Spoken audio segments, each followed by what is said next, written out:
Welcome to healthy home.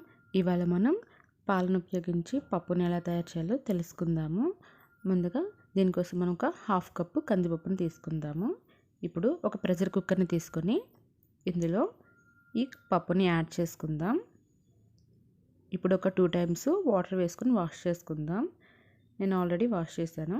ఇప్పుడు ఇందులో 2 కప్పులు వాటర్ వేసుకొని చిటికెడు పసుపు వేసి ఒక 3 నుంచి 4 విజిల్స్ వచ్చేంత వరకు పెట్టుకుందాము. చూడండి, విజిల్ అంతా పోయిన తర్వాత మనకి పప్పు బాగా ఉడికిపోయి ఉంటుంది. ఇప్పుడు పప్పుని ఒకసారి మెత్తగా మ్యాష్ చేసుకుందాం.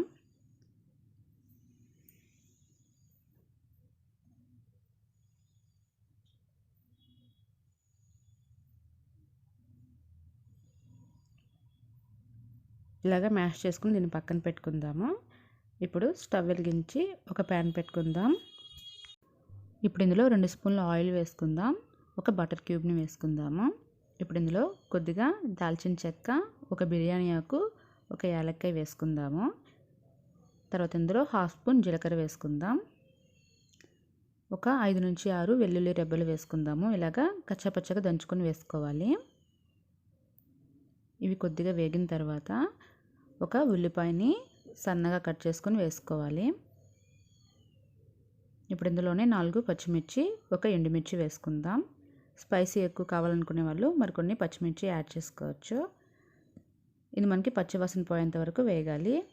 తర్వాత ఇందులో ఒక రెమ్మ కరివేపాకు వేసుకుందాము.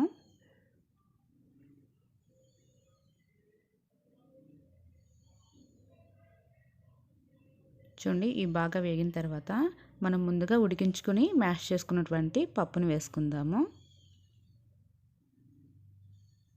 ఇప్పుడు రుచికి సరిపడినంత సాల్ట్ వేసుకొని ఒకసారి బాగా మిక్స్ చేసుకుందాం.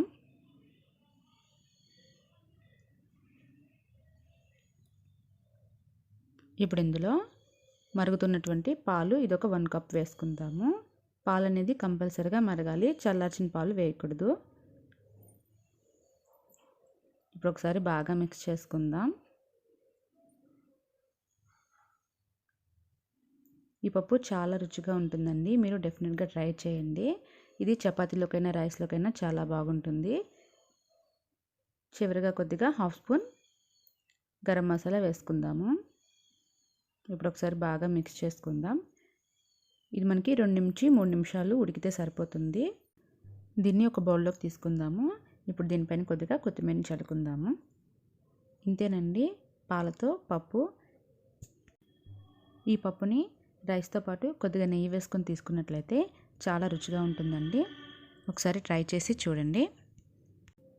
పిల్లలకు కూడా చాలా బాగా నచ్చుతుంది. Thank you for watching. Please subscribe to my channel.